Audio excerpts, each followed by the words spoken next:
for our brothers here. We pray for Mike and his toe and his appointment. We also pray for Michael and his congregation and getting the internet. We just pray, Lord, this will be a blessing instead of a curse. We also pray now, Lord, that you would help us in all of our efforts and where we're at. Help us with the things we're struggling in. Help us what we're lacking in.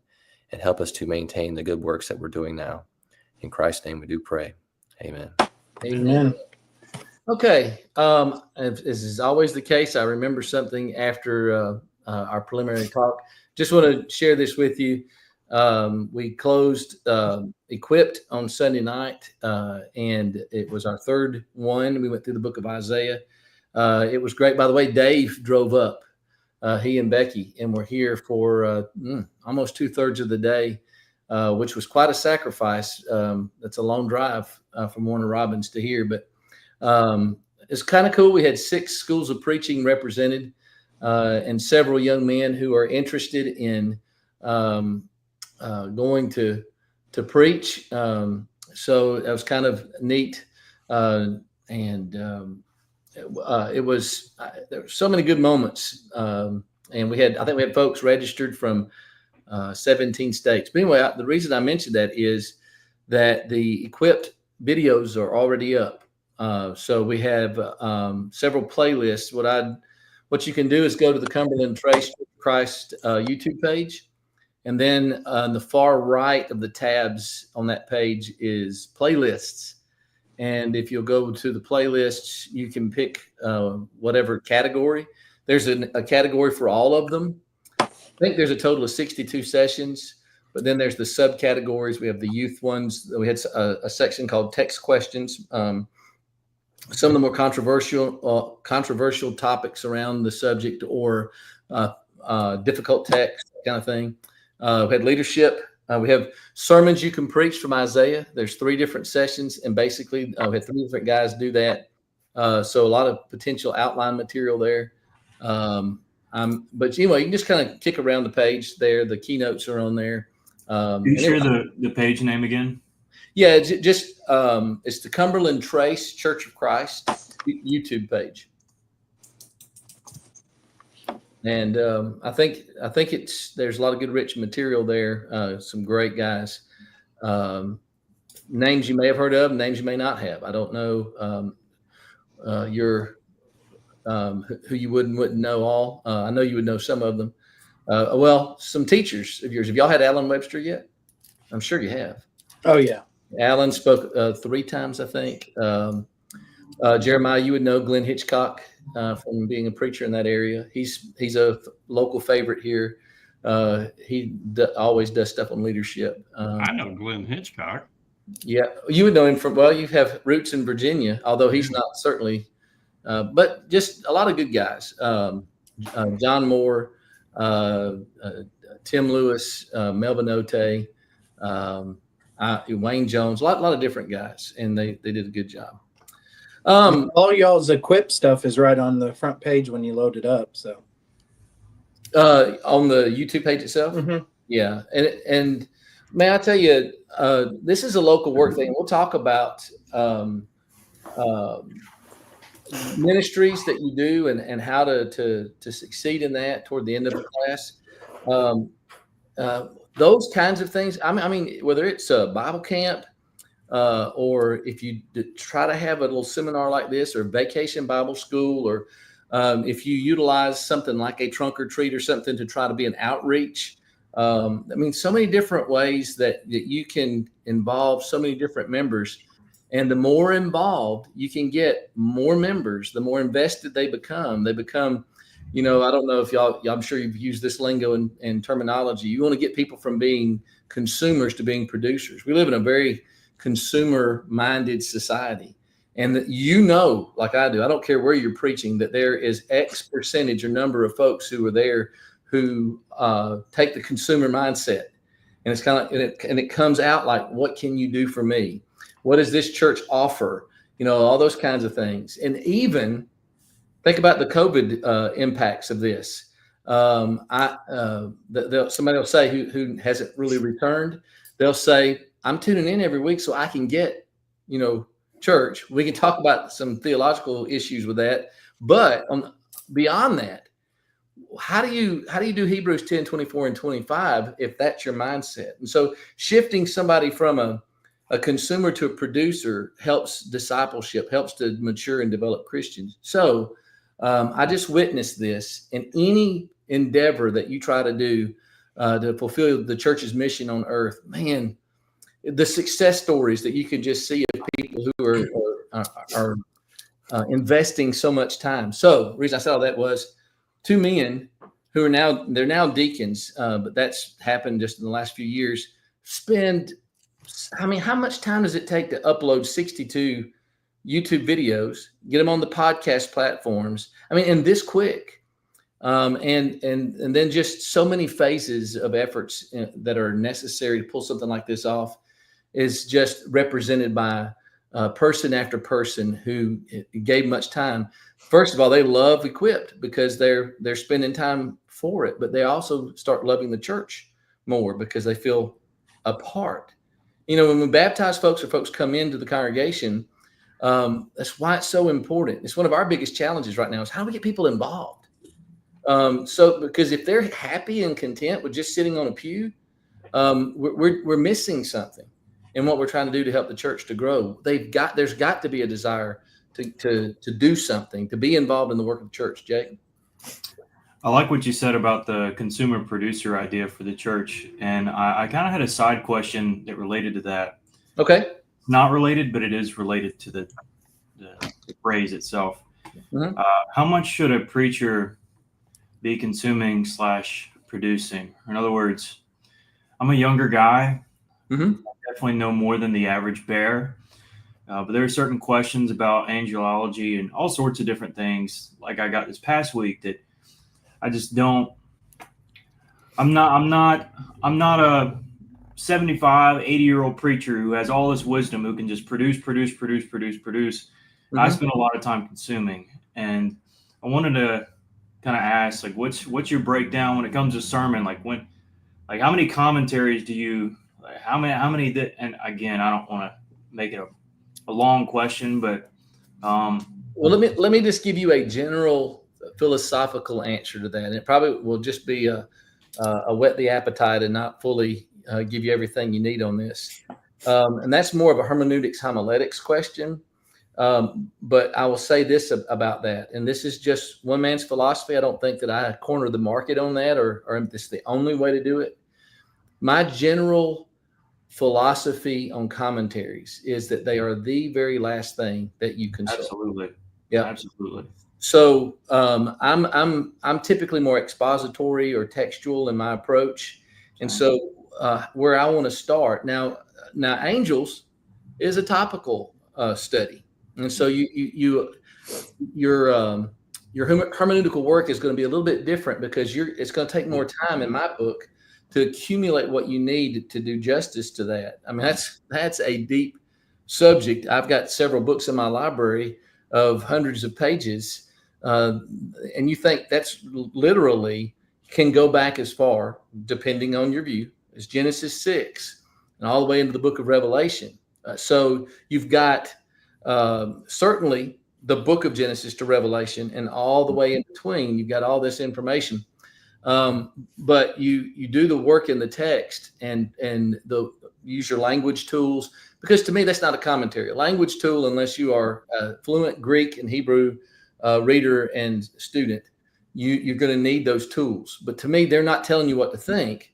They're helping you to do the legwork you need to do.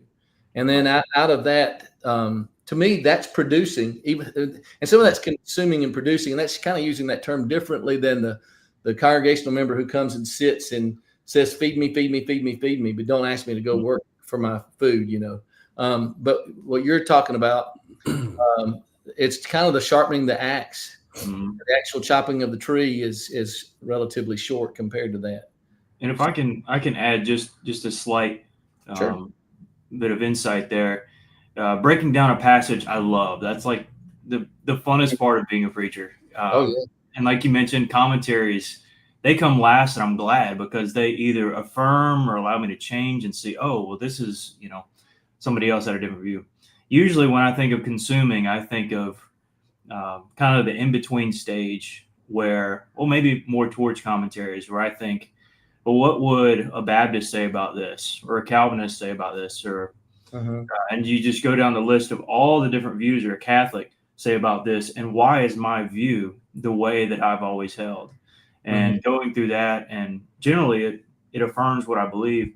But oftentimes when you go to a topic and it's like, oh, it's clear cut. Well, there's 40 different views been debated for centuries. And so it gets down rabbit hole. Let's watch debates. Let's see this. And anyways, I know it's a broad question. You used a lot of time. Yeah, no, I think you're on the right track as to how you approach that. So I'm not misunderstood. And what I'm talking about as far as the consumer producer mindset is folks who come and want things to be done for them, rather than us helping them to develop a mindset of service. So anyway, it was exciting to see everything that was accomplished this weekend because people work. Wendell Winkler, Dan's dad.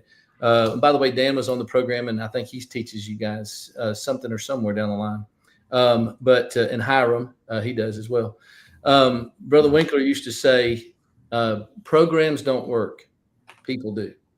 And I firmly believe that that's the case. And you get people working, man, it's exciting to see that. All right. I was going to button up elders, preachers, unless you guys had any questions or comments, anything that's a burr under your saddle we need to talk about.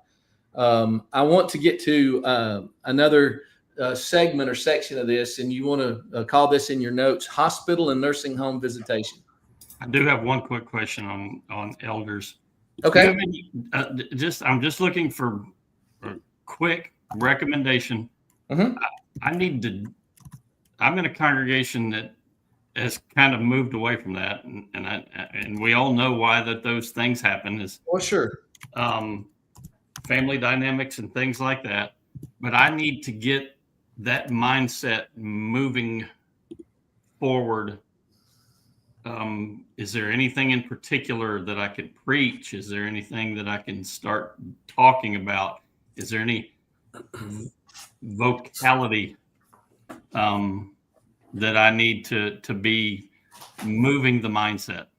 Well, I would say textually, you could teach the book of Nehemiah, Old Testament, but I wouldn't start there. I would start in the pastorals, 1st and 2nd Timothy and Titus. Okay. You probably could accomplish the same. Well, if your primary objective is to get folks thinking about elders, and you could worry about the deacon part later, I would start in Titus. I mean, just in Titus chapter 1, you have the divine mandate to have elders in every congregation. And then you have the rationale in Titus chapter 1, and everything that I think that flows out of that on good works and instruct them in good works, all kind of flows out of how God has designed for that. You could tie that to Ephesians chapter 4. He gave some to be pastors for the equipping of the saint and for the work of ministry, for the building up of the body of Christ. And so when you can hide behind a text, it's not an agenda on your part. It's divine revelation that you're sharing, and it gives you a perfect opportunity to talk about why God feels that's so important. And so I favor on those more sensitive subjects, and we've talked about this before, coming from a textual standpoint.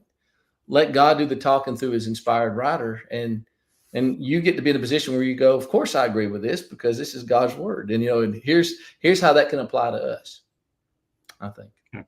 Thank you. All right. Well, Go ahead, Mike. I was just going to say quick comment, as even when you button up Acts chapter 20, the elders failed. That's why 1 Timothy is so powerful, because he had to charge them to teach no strange doctrine. Where did he teach that? At Ephesus. Yeah. So it began and when you really connect that concept, that it's not only the responsibility for the preacher, but it's responsibility for brother to grow in the grace of God. And so, it all flows. It all flows.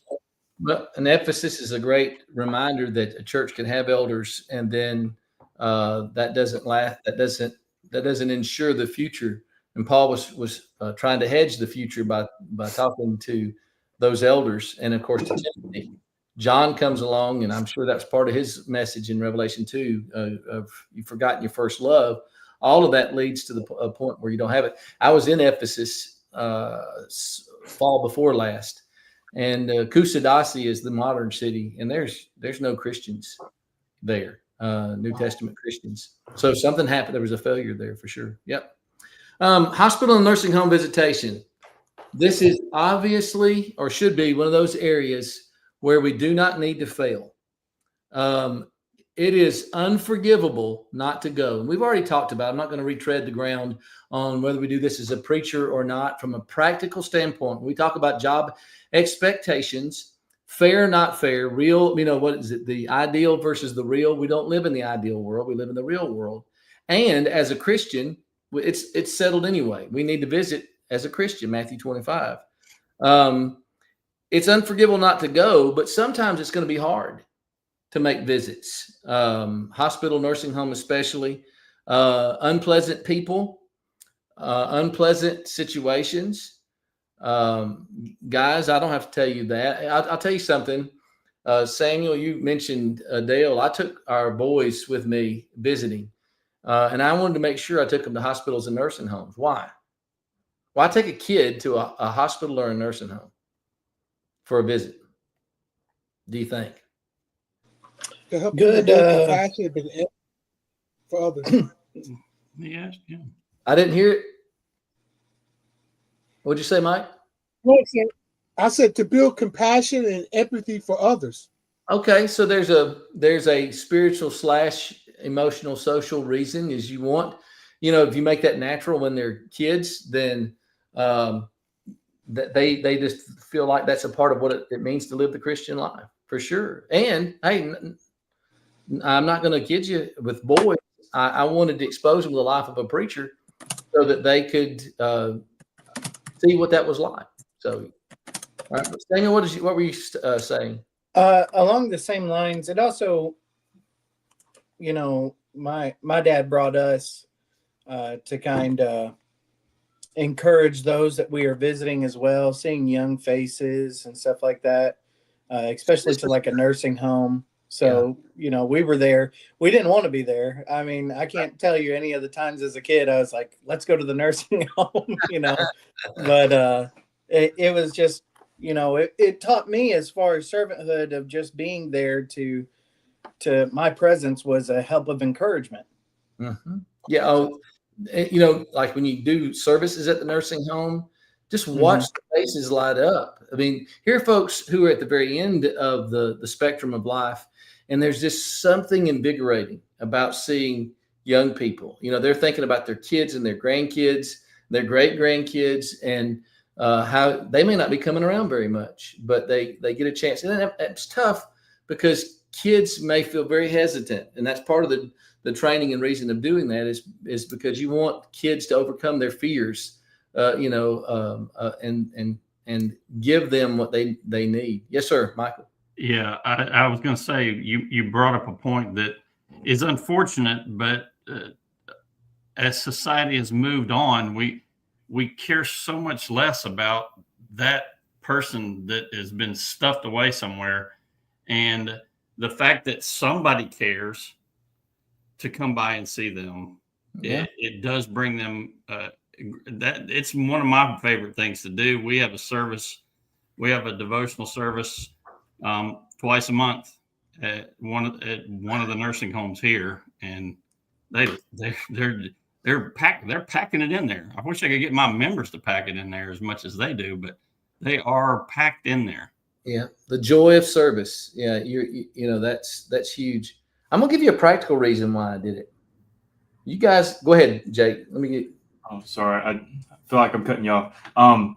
I just thought of, of course, the kid being able to see the work that you're doing, as he grows up is a beautiful thing. And I think maybe this isn't always true, but if it's a member who's in the hospital or you're visiting them in a nursing home and they weren't very faithful, it can sometimes feel like an interrogation if you're there by yourself.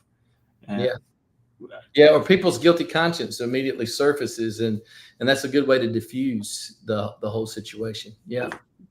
I'm just going to tell you from a physical, practical standpoint. You guys, you can envision what happens in rehab facilities and hospitals. I mean, just as recently as 3 or 4 days ago, um, I made a series of visits that had all of the starring roles in what could be a little kid's nightmare. The smells, the sights, and if a man goes into preaching and he's 25 or 27 years old and he's never made a hospital visit, a nursing home visit, and that's the first time he's exposed to that. And I would say this is true for getting Christians to do the same thing. It's startling, and it can be difficult. We had an intern program at Bear Valley. I made sure, even though one of our interns worked specifically in youth, that we made a lot of those kind of visits. We had in Denver, Samuel, you may remember this. I forget, on the other side of town. Well, not even that, all that, about halfway across town. The disability, the place, people came from all over the country to go into those facilities. People who had spinal cord injuries and that sort of thing. I mean, some of the most disheartening, heartbreaking situations. And to be able to expose ourselves, we don't ever want to become desensitized to that. But you guys, I'm sure you got your stories too, right? We had a new convert in Virginia, and I went to the MCV hospital to see him. And every time I went up to the 10th floor where he was, I went in the room, he had problems with abscesses. And so the first thing he wanted to do was pull off that bandage on his leg and show me that abscess. It looked like it went all the way down to the bone. And, people like to do that. For some reason, they think preachers are doctors. So they want to show us their medical injuries, and we say, well, we don't have the gift of healing, but that's okay. But it's a connection they feel, and by your being there, they think they know, they get a sense that you care, and people appreciate that. Didn't we say a couple of classes ago, 100 people can go and see somebody, but if the preacher doesn't come by, they say nobody came to see me. It's a very important way we bolster and strengthen our ministry by doing that. All right, so here's a question. How frequently do you go visiting? Should you go visiting? And I see this is a different discussion I can have with this class than many of the others who, for them, it would be theoretical, but you guys are in local work. How frequently do you think is helpful ministry? We have someone right now that I visit a couple times a week, but I call each and every day. They're getting at least I call their spouse each and every day, because his wife is coming to the end of her life, and so I do daily checkups. Just not showing up every day, but do daily checkups just to.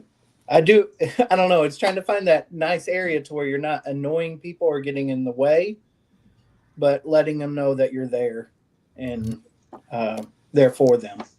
And in the backdrop of this, we remember the time management things that we're talking about. You could make a full-time ministry of a lot of the things that we're talking about. And so we would love to give 8 hours a day to these things. We can't do that. So that's not the answer. Jeremiah, you had a comment?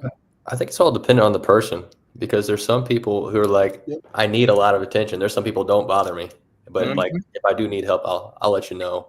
And you just got to be aware of that.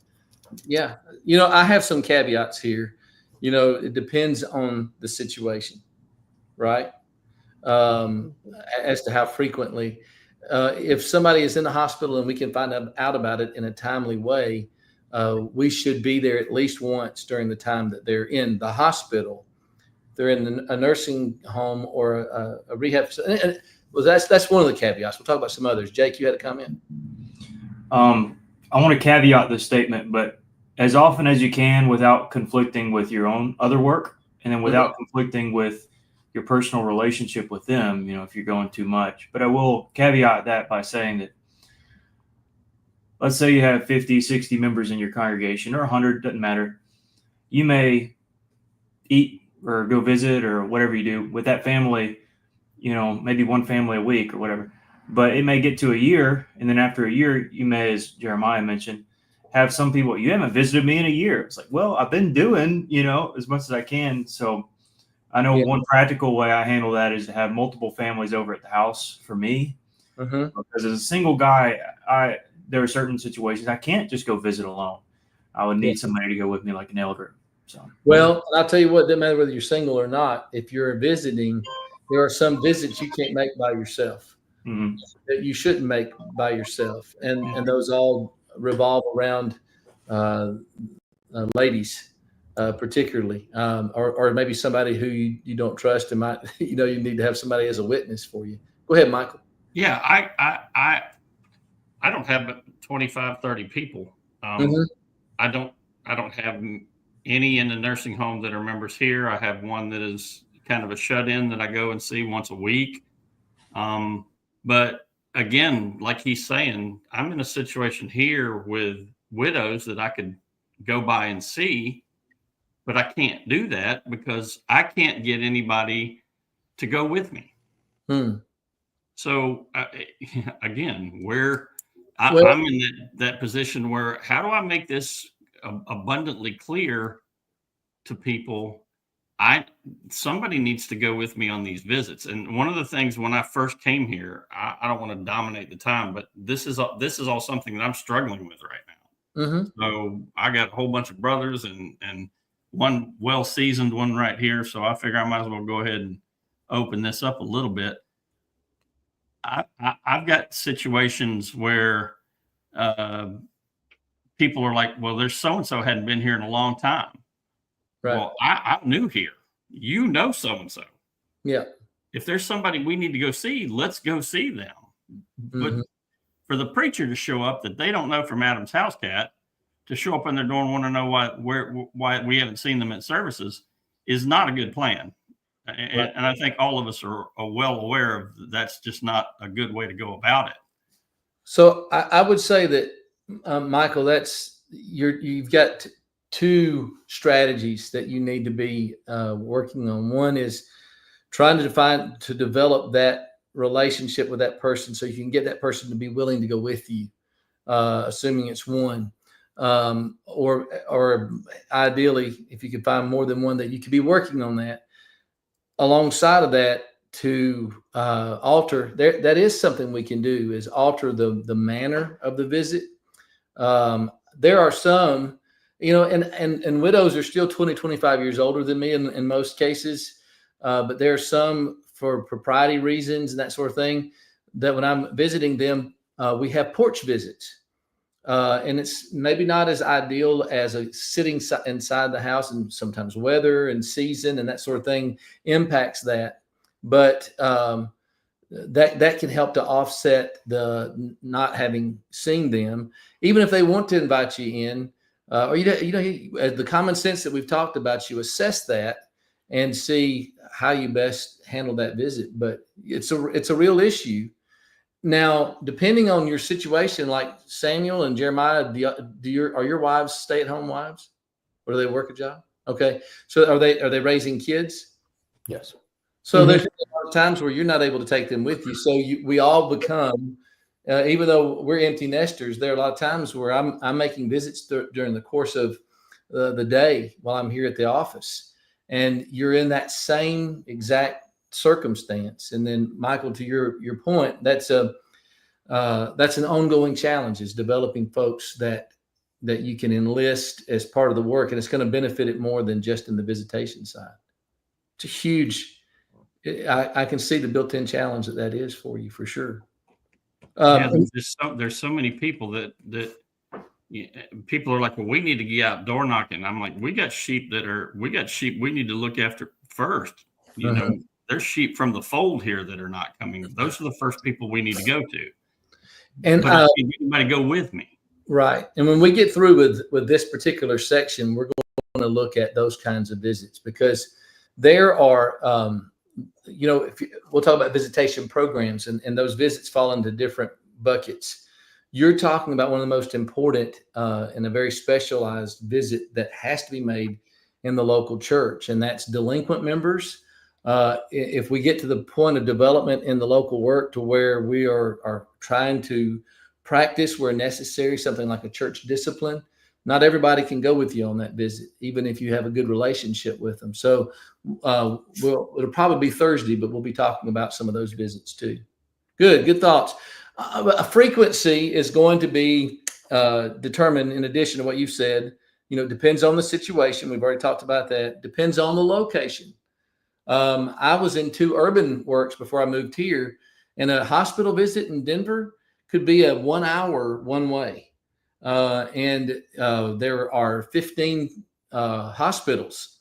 You guys are in the that are in the Atlanta area. You understand how that could be, or a big urban area. Jeremiah, you might have a situation like that where folks could be all over the peninsula in the hospital. And so that's going to impact how much of that you can do. The size of the congregation is going to impact that. Michael mentions a 25 or 30 member congregation. If you're in a church of 100 to 150, think about how much more of a demand that is on your local work. We're pushing 400 here. And even with Hiram and I, we're the 2 ministers on staff. It's a robust work, but we're in a place where the hospitals are pretty close. The nursing homes are, and there's a joke around here. Everything's, how far is something? And everybody always says 15 minutes, no matter where you're and what it is. A question comes up sometimes. Should I sit with the family when a member is in surgery? So what's the answer to that question, you think? Well, yeah. Okay. I have. Depends on the situation. Okay. And so Sam, give me situations where you would have a different answer, one to the other. I guess, certainly if if the family themselves were members of the congregation, sitting closer and talking to them more and kind of having that relationship. If I don't know them, I'd still introduce myself, but, kind of give them some space and everything like that. Still be around, but, I guess that's my view on it. So it depends on the people, Yeah. degree of relationship that you have with them. Okay, I guess that's good. Michael and then Jake. Yeah, I think I've had very fortunate situations here like that where the person that I'm there to visit is a member of the congregation, but the family that is there is not. That's an unbelievable evangelistic opportunity. Yeah, absolutely. We can't underestimate the value of that. So assessing the dynamics and seeing that this is not just about a physically sick person. This is about a spiritual opportunity. And to Samuel's point, you may not know them very well, but you have that family member, man, leverage that. And through that, get a chance to know these other folks. And now they've spent some time with you in a waiting room, and they get, and you have that conversation. And this goes back to, if you're more introverted, this is where you pull up that tool bag and try to figure out how to build some rapport with somebody you don't know. That's good. Jake, you had a comment? Yeah, I agree with both of them. Sam kind of hit the nail on the head for me. In that usually they'll give you an idea like, oh, thank you for coming. That's usually okay, well, that means I better bounce. I made the mistake, one of my first, and it really wasn't a mistake. It actually turned out to be a great benefit to the Lord's kingdom. So I can't really call it bad, but I didn't read the room, and the family needed time to cry and to talk with one another, to be with one another interpersonally. And because I didn't have a deep relationship, I did have a relationship, not a deep relationship. I didn't quite read the room. I was just like, I'm just going to be here till this all settles out, until she dies or whether she doesn't. And she did pass, but it's kind of a situation by situation. You want to make your presence known, but not be overwhelming. Yeah. So, and all of this, obviously we're dealing with biblical principles, but we're going to have to employ some judgment. It's going to depend on the situation. It's going to depend on the severity. Do you, for a broken arm, do you need to be there for the 4 hours that it takes for that? When you're juggling that with all your other ministry responsibilities and the fact that you have a family and something, everything costs. So we're looking at our investments. Can you not, in the same situation, accomplish what you want by finding out when the surgery is, being there an hour before when they're being prepped for the operation, getting permission? And preachers, man, we get a pass to get a lot of different places other folks don't get to go. Go back there and pray with them. Visit with them briefly, pray with them, come back and check on them when they're in recovery, versus somebody having quadruple bypass surgery where it's although that's not as life-threatening as it used to be. You think about maybe a cancer surgery or something where or there's an aneurysm, or somewhere think that the life and death is in the balances. You assess that situation and you make that option. Now, and we don't play favorites. But if you're going to work with, there's an elder and you've had a much deeper and ongoing relationship and more ties, you're going to spend more time in that situation. You're not going to disfavor a Sunday morning only Christian, but there's just a different depth of relationship, and common sense is going to drive that. I would say use your judgment, but there aren't as many situations as we think where we need to be there for the entire time, especially on a lengthy procedure where we might be as effective by briefly ministering to those folks on the front end, and then asking them. And folks are always happy to do this. Say, look, I wish I could stay the whole time. Can you give me a call and let me know how things are when it's over? And I can just tell you, in 35 years, I've never had anybody go, well, he just didn't care. He didn't stay the entire 8 hours of that surgery. It doesn't work that way. If you have shown up and you're genuinely invested and you care, in most situations, I would suggest you don't need to be there the whole time. And in some cases, I think it was Jake that alluded to this, we can be intruding, and we can be counterproductive in what we're trying to do. Now, all of that is preliminary. I want to give you some general rules for what can help, I think, again, this is subjective, our hospital and nursing home visitation to be more effective in context of how to do this and be productive in all of your ministry life. Okay, so here they are. Number one, make the visit short. General rule of thumb. You want my suggestion in a lot of cases, about 5 minutes max, 5 to 10 will be sufficient. Now, here's what you don't want to seem hurried and like you're on the way out as soon as you come in the door. But I don't know when the last time any of you guys were in the hospital. I've seen this on having close family members on the patient side. And if you've had surgery and you've had anesthesia, you're nauseous. If you have cancer and you're trying to recover from that, you don't feel good. You're tired, and it's a lot of work. Even though you're grateful for people to come, it's hard for you to stay engaged. And so you can be just as effective coming in the door and talking with them, letting them know you cared enough to come by, but not overstay your welcome. I've taken to Michael, you're talking about somebody going with you. I've had individuals in the congregation go with me who didn't know that principle. And I learned from that. Maybe sometimes I need to kind of prep them on the front end. And that visit goes 30, 35 minutes. And I'm watching the patient, and they're missing these cues, who are they're trying to be pleasant and kind, but they are worn out. Yeah. And they have been ready for you to go 10, 15 minutes before or more.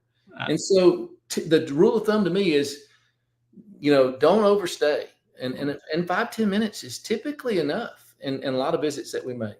Yeah, I had one. He's since passed, but we were close. I mean, he was one when I first came here. We kind of built an instant rapport. But before Billy passed, I would go visit Billy in the hospital, and I was fortunate with Bill, because Bill was one of those kind that was pretty straightforward, and Bill would kind of look over at you and go, "All right, time for you to go." Don't you wish they all did that? I wish they all did that. And he would say, I hope I didn't offend you. I'm like, no, I love people like you. You're what I'm looking for. Yeah. I don't have to read clues. Billy would go, all right, I need to get some rest. You got to go. Yep. Yep. And you know what? For every Billy, there's 100 who are thinking that. And Of course. so it benefits us, and especially if we don't come in the room acting like the top priority in our mind is to get out of the room, but to use that time well. But then just people appreciate somebody who knows when to go. It really is the case. Number 2, visit at an opportune time. And here's where some judgment has to be utilized. You know what's going to happen sometimes. Sometimes they're going to be getting a bath. They're getting ready to go in for a test. They're getting ready to eat. And those things happen routinely. And sometimes the doctor's got big news for the family, and it may involve private details. And again, I think sometimes the situation helps you to know whether that's the right or wrong thing to do. One time I went in and the doctor was giving big news. It was one of our elders. His wife was getting a breast cancer diagnosis, and I was getting ready to go. And the man who was an elder who trained nurses said, no, we'd like you to stay. Outside of something like that, you want to be in the default position of saying, I want to give you space. And even though I had a good relationship with that family, I didn't want to assume that, because there may be details in the diagnosis that you really just want that to be as private as possible. And so it depends. If there's somebody that's really hard to visit, you may stay. I don't know, guys, you ever had this to where you sat and you waited an hour or an hour and a half before you even made the visit? I mean, names come to my mind and visits to where especially in Denver, when it took me 30, 40 minutes to get there, to go all the way back and not even had the visit. That's where we talk about time management. You have a tablet, you can be working on some Bible class notes, use that time well. Maybe you're studying your sermon to get ready to that. Have something in hand that you can do. And with phones now, you guys have your sermons on your phones. I have a Pages app on mine. And if I have free time, man, I'm turning that thing sideways. If I need to get some personal Bible reading done, have my Logos app on there. I'll just get that out and I'll start reading to that. But that's kind of been a theme. Redeem that time, manage the time well. But a lot of times it may just be more convenient for you to say, let's try this later when this isn't going on. So make sure that you're visiting at an opportune time. Thoughts on that before we move on? You just have to use common sense. It's one of those things Dad used to say all the time. Don't go at lunch, because and that was especially true because Bill wasn't eating, and it was a task to get him to eat anything. So I was like, well, I can't. If I can go anywhere toward lunch, I need to not do that. I need to make that later because they're having trouble getting that man to eat anything. So but yeah, he said, think about things like that. Ask the nurses, what's going on? Where are you in your schedule today? And having had a mother as a nurse and those sort of things, stop at the nurse's station first. That's the smartest thing that you can do. And you guys go ahead and write that down in your notes, because I'm not sure. I have learned that more and more through the years. I would always say that there are certainly many cases where you are better served to go by the nurse's station and assess what's going on with the patient before you. Are you in a shift change? Are you guys? Is the new nurse coming on? Is the new charge nurse coming on? Because they're going to have those people that might be bathing them. They might be. There's all kinds of things. All the things. The station, and they will respect you for that. Sure. Yeah, and you're not omniscient, so you can't know these things going in. So that's helpful. Now, a lot of Michael used the word common sense. A lot of these are going to be common sense. One of the biggest misnomers is the term common sense, because it's not common, and I've seen it so often violated. Like number 3, avoid statements like, I knew someone who had this and died. Why would I even tell you that? Because I've heard people say that. And this is, well-meaning folks. They're making a hospital visit. They're trying to be an encouragement, but there's a lot of Peter in all of us. And when we don't know what to say, we sometimes say the very thing we shouldn't say. And obviously that bespeaks thinking before something comes out of our mouth. Number 4, be cheerful and upbeat, but speak softly and avoid loud talking and laughing. Now, depending on your personality, that may not be a problem. I have to watch that, sometimes. As Solomon said, you don't want to be the guy who's loud in the morning. My wife will tell you I violate that proverb all the time. Some of us wake up ready to go. Some of us take about 3 hours to wake up, and I'm not one that needs time. I'm ready. But some people, and in certain circumstances, that just isn't going to help. So my point in this is avoid a funeral atmosphere. Be normal, be at ease, be yourself. And that's going to have an encouraging effect. Number 5, smile and be cheerful. You may not have to remind yourself of that, but if you do, come armed to do that.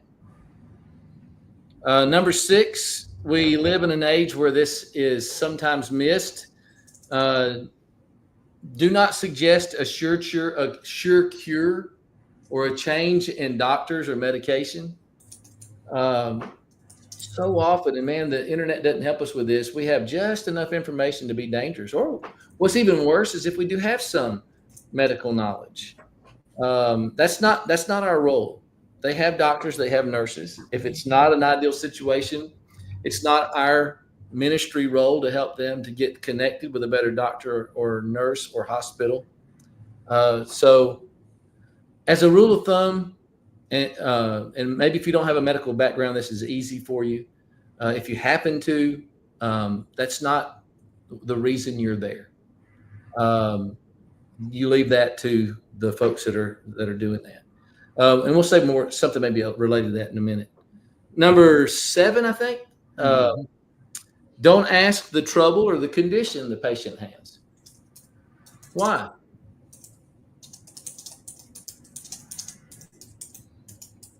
Why not ask them what condition or problem? Maybe sensitive, may not want to talk about it. Yeah, they want to think about other stuff. Yeah, you may get more than you bargained for, but it doesn't have to be a woman. It's just better. Again, that's not why you're there. I know you're probably trying to think of what is it that I can talk about in this visit to help it to go well. That's just not going to help. Yes, sir.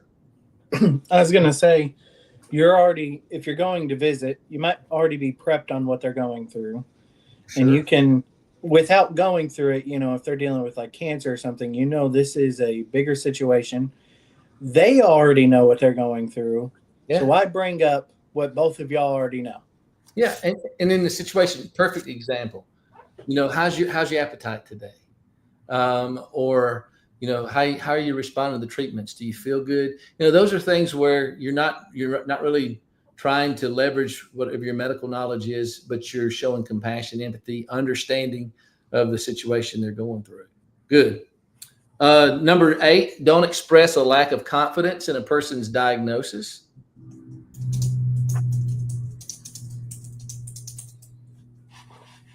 Number 9, and I mentioned this as a part of. Go ahead. Was I blazing past it too fast? Yeah, we're good. Okay. All right.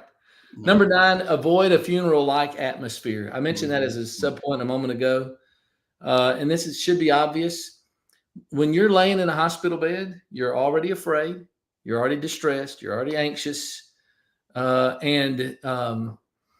don't know, guys, y'all have been in some situations where you go into a hospital room and when you see them, it's bad.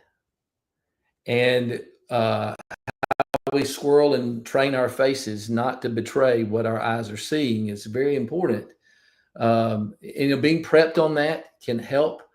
If you've ever For example, more than one situation comes to my mind of somebody who had a gangrenous limb, and you go into a room, and depending on what stage of that it is, I knew a person in a particular local work. No way that they would ever know this, but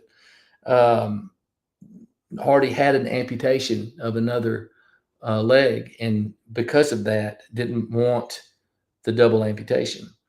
And as a result of that, they allowed the gangrene to continue to develop until it ultimately killed them. And when you go to visit somebody in a situation like that, especially as it degrades, that's a hard visit.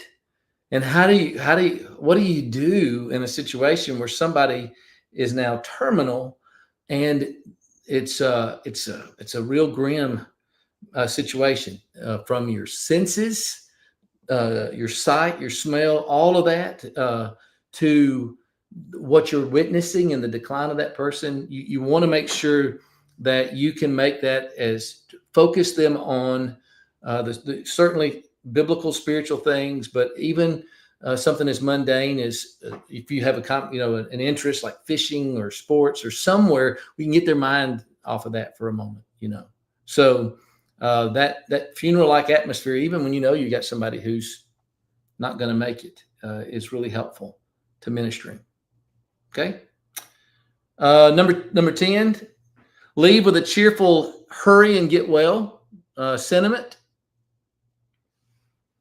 I always try to leave that positive and leaving them feeling well, because nobody wants to be in the hospital. Nobody enjoys that.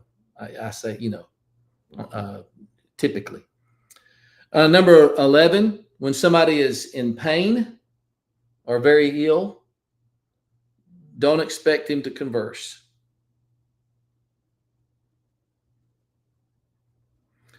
So if you go into a situation like that, especially if family is there, just stand with the family in silence. We'll come back to this again. So more often than we think, our silence can be very helpful and even more profound than the words that we say. Just being there means a lot. Samuel, and then Michael.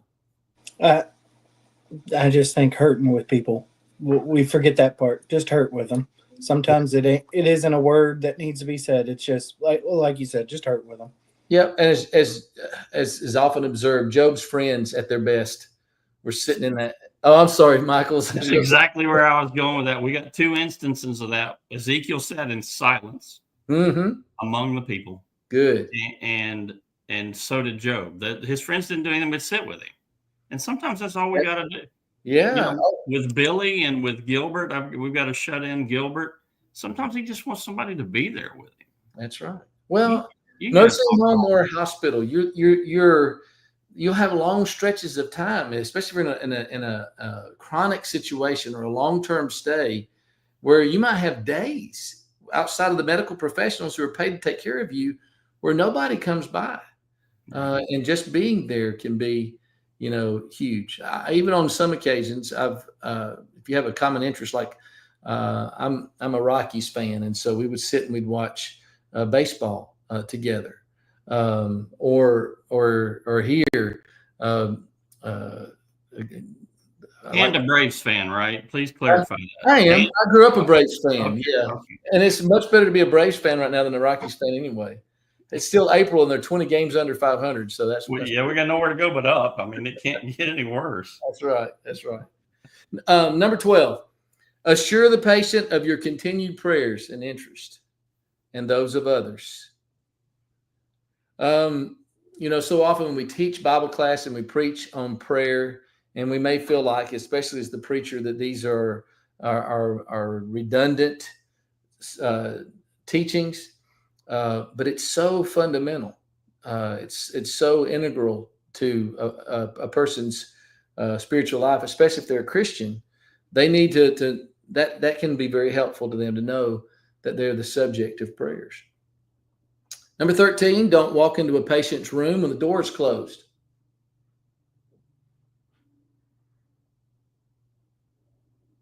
Number 14, and maybe this is related to that a little bit, don't wake a sleeping person. What do you do? I mean, let's say I don't know if any of you guys are in a situation where you have to travel a great distance to make a hospital visit. You can feel like that's a loss if you go all that distance and you get there and they're asleep. What do you do? Sometimes I've always heard a quick yell will get them up real quick. Right. Common sense 101. Thank you, Samuel. I appreciate that. I will tell you one thing that has been beneficial for me is Billy was pretty far away, and I would go to visit him. Sometimes he'd be asleep. You go to the waiting room. There are other people in that waiting room that are probably doing the same exact thing. It's a perfect opportunity it's a perfect evangelistic opportunity. Good. So use the time there evangelizing in that way. And then, if it gets to be, 30, 45 minutes and they're still asleep, just go. I mean, like I said, check in with the nurse's station. Yeah. Because once they realize that you respect their turf, they will. And this is what happened with me. I would check in with them every time I would come. I would ask how things were going, et cetera, et cetera. Mm-hmm. But when I'd go sit in that waiting room, one of them would come in and go, "Billy's up now if you want to step in." There you go. Jeremiah, what were you going to add? Yeah, I was going to say, of course, check with the nurse because actually the patient may actually need to be waking up at that time. But also, if you're cut on time, you got to go visit somebody else. What you could do is just get a sticky note or a card or something, or just write, "Hey, I was here. I'll swing by some other time and we'll chat up." So between that, the note or the nurse's station, especially if they've seen you before, they'll report. The chances are good they'll report the nurse that you were there. But the note kind of takes it out of the realm of the possibility and makes it, it cements it. Maybe I don't use business cards as much as I used to years ago, but we have some church cards and there's space on there. "Sorry I missed you. You were asleep. Love you. Name." And then they know you've been there. Something that just lets them know you tried. They know they don't feel good. They know that they're sleeping a lot, that sort of thing. But that lets them know that you care. But I love that idea, Michael, about using the waiting room as a captive audience to maybe try to do some evangelism as well. Let's see. We're on 15. Make a practice of leaving a calling card from the congregation on the table or desk, even if they are awake, especially just assess the situation. Are they a new Christian, have non-Christian family, or if they're not a Christian and this is an evangelistic opportunity, whatever it is, but even if they're unfaithful, think even if it's a faithful member, it lets them know that the church cares and that somebody's been there to see them. Number 16, try to talk with the patient about pleasant things. And I'm going to give you some ideas, some food for thought, some potential subjects. You could talk about their children, their parents, their friends, the church. I don't know why it's a thing. It just seems to be something people like to talk about. The weather. I mean, it's weird. I don't care where I've lived. It's people want to talk about the weather. Flowers, the flowers in the room. Who's that from? What is that? Or interests and hobbies. I always, it seems to be helpful to say, so how long are they telling you need to stay? That's not too invasive. It maybe gets them thinking about this is the end of this, unless you get in a situation where maybe what's going on is sensitive, but typically, how long do they say you're in for? That sort of thing. So pleasant things. We had a man speak for 30 minutes about his job as an electrician. And he just spoke, the patient, the man in the hospital, spoke about 30 minutes, and we just sat there kind of talking with him. But he seemed to really enjoy just, hey, here's what I did for a living. And so, yeah. See, it gets his mind off of why he's in that bed. Yeah, for sure. Number 17, don't engage in long conversations with other visitors, whether it's the person you've come with or even sometimes the person in the other bed. But number 18, if it's in a semi-private room remember the other patients. I'm sure you guys have done this, but when you've spent your 5-10 minutes with the person that you've gone to see, go and introduce yourself to the person in the other bed if they're amenable to that. And typically they are, man. I tell you, I have never, ever, and I've known some folks to be atheists. I have never had anybody refuse to have me to have prayer with them. Isn't that incredible? When somebody is critically ill and in a hospital, and maybe the future's in doubt physically for them, they welcome prayer. But you could just just tell them that you hope they get feeling better soon. Maybe tell them where you're from, and when they have a crisis, or maybe in that crisis, they may be looking for a church home. Who knows? There's just a lot of good evangelistic benefit to that. Number 19, make the visit personal, not professional. Another way to say that is be genuine and sincere. They're going to be influenced by your manner. If you come in not stiff, but at ease, then that's going to make them feel that way. Now, maybe this is just me, but are there situations where there's an initial awkwardness that you have to kind of work through? Have you ever been in that situation before, to where it just feels like, it's just not natural? I'm hoping I'm not the only one. Yeah. I can honestly say that I haven't, because I've always been that kind of person that I don't ever meet a stranger, and it just doesn't ever feel awkward for me. It can get that way, but it doesn't usually start that way. I'm not saying that it's just, I don't know. It's just kind of the way I've always been. Yeah. Well, and that's good. And I'd say that God wants to use through you, because it can be that it's not, I would say it's often, but there are times where,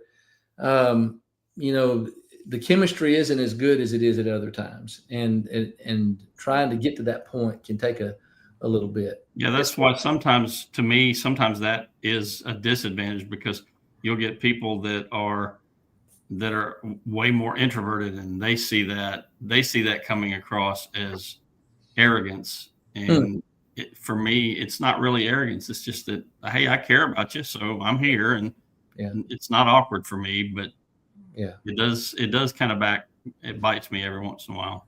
Well, I think it will, no matter what, at times, and just take your lumps and keep going on that. Jake, the hardest time for me is if somebody, kind of like Michael said, if they're somewhat introverted, or at least certainly extremely introverted. There's one or two individuals I'm familiar with that you'll ask them the most deep, thoughtful question, and they'll just say, yeah. And they'll start looking around like, oh. But I think often with visits, whether you're visiting a person or visiting family of a person who's there, their mind is off in Lululand. They're thinking about this and this and this. And so when you say, hey, how's your day? They're like, oh, Yeah. And so it can, I agree with you that sometimes situations like that, conversation starters can be a little bit more difficult, but usually once you get past a barrier of some kind. Mm-hmm. And here's the comfort. Even if it felt awkward, people appreciated that you came and that you tried. So it won't have been to no avail. So, don't put that pressure on yourself. Yep, for sure. Gilbert, the one shut-in that I have, one thing I have learned, and we've developed a rapport just because I try to be as me as I can be. And Gilbert is always pretty much all Gilbert all the time. But Gilbert will, don't ask me that question anymore. You know how I am. How are you doing? Mm-hmm. How you think I'm doing? I can't go do what I want to do. Yeah. So I don't ask that question anymore. Sure. I just walk in and go, well, you look terrible. Yeah. And he'll laugh. Yeah. So. Yeah. Yep. And that's the rhythm of knowing somebody. That certainly helps. All right. Number 20, talk about the Bible while you're there.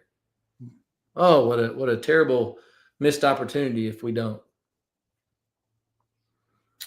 Something else that I've done more and more through the years, especially consider somebody who's in a severe situation, but not even exclusively that. Number 21, read from the Bible. Mm-hmm. Let me give you some passages that I have found helpful. Romans 8, Psalm 46, Ephesians 3, 14 through 21, Philippians 4, 4 through 8, Hebrews 13, 5, Matthew 7, 7 through 11, Psalm 61, 1 through 4. And there's others. I don't know if you have. There was a fellow that preached. He's passed away now. Jake, you may have been aren't you pretty close to Auburn, Alabama? Okay, so there was Jack Wilhelm. It was years ago, maybe 30 plus years ago, was the preacher there, and he did a brochure. I don't know if they still print it anymore, on scriptures to read for hospital visitation, and he gave, like, there was a bullet list of about 30 different conditions, and then he had 2 or 3 passages. I wish somebody would bring that back into print. I think I can maybe find that somewhere. I don't think it's in your resource tab, but in my files somewhere. Or Jake, did that come back into print? Do you know about that? I have heard about it. Okay. I don't think I have one, but it's possible. I can look in the library. Maybe in your church library somewhere. Man, that was gold. And guys like Jack Wilhelm don't come along, all the time. And so I don't think that there's been anybody to do something like that. What was the name of the book? It's not a book. It's like a tract. Okay. And it was Jack Wilhelm. So, you might can look on a I haven't thought to do this in years. You might look on a Christian book supply. And like christianbookstore.com or something like that. One of those kinds of things. It had to be in the church, because he was a gospel preacher. Okay. But his name, Wilhelm, Wilhelm. Maybe you could look through some church resources and see if you could find that, because it was extremely practical. And some of what I have here is passages from him. And I thought I'd have those brochures at hand forever, and probably in a move from one place to another, I lost that. That's a fantastic. That's such a great idea that I don't think we think about things like that as much anymore. Yeah. Do you think that preachers are shying away from doing that? What the reading the Bible? Reading it for sake of, like, in my thought, it's like for sake of, like, taking up too much time there. Could be.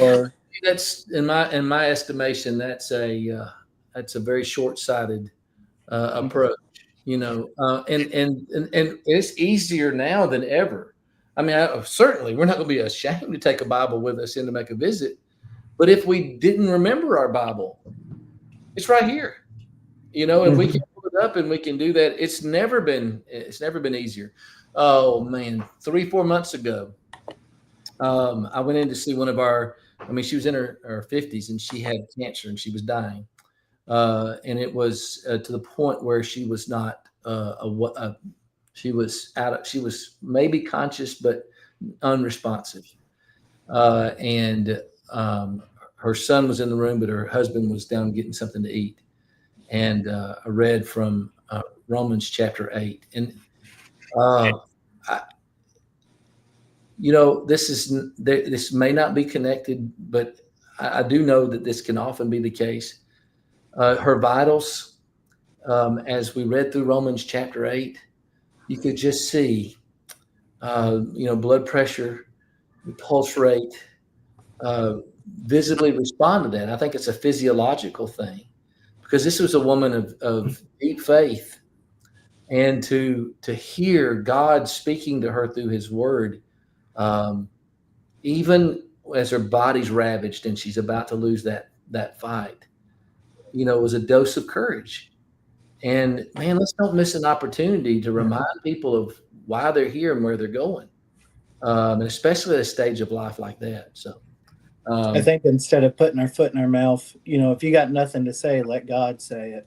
Yeah, let God get a word in edgewise. Use Scripture. At least that much is right, for sure. Yeah, that's good. Finally, pray with them. Number 22, pray with them. As I've already mentioned, it's always wanted. Well, I've got more to do on visiting. We're running out of class periods. Dave, I don't know if you're actually got your ears on right now, but I don't know how many class periods we have left, but it's got to be about like 4. Do you guys know your calendar enough to know? We got this Thursday, next I think week, we have. and then Tuesday, and then the final, or is it? Yep. The rest of this week and then 2 more weeks. Okay. Does that include the day for the final? Yes. Okay.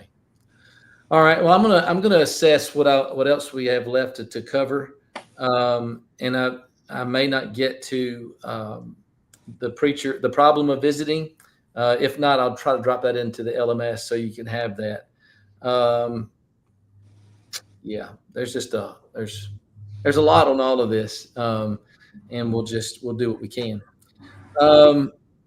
All right. Any questions or comments in the last minute or two we have left? Minute. All right. Okay. Guys, you're doing well. Continue to work on the big projects and sermons that are due. Yeah, and now we've got each other's phone numbers, so that'll help as well.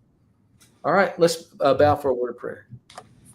God, thank you for today and the good discussion that we've had. Thank you for the wisdom of your word that can help us and give us the practical and common sense that we need as we minister to those who especially are at difficult times in their lives.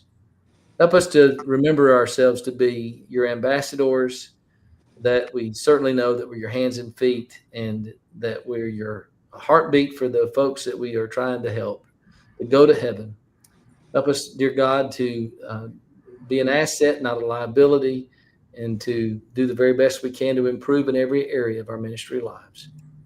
And bless us, Father, to be kept from the evil one, if it's your will. In Jesus' name, amen. Amen. All right, Thank guys. you, Neil. Have a great day. You too. You too. Thank you, Neil.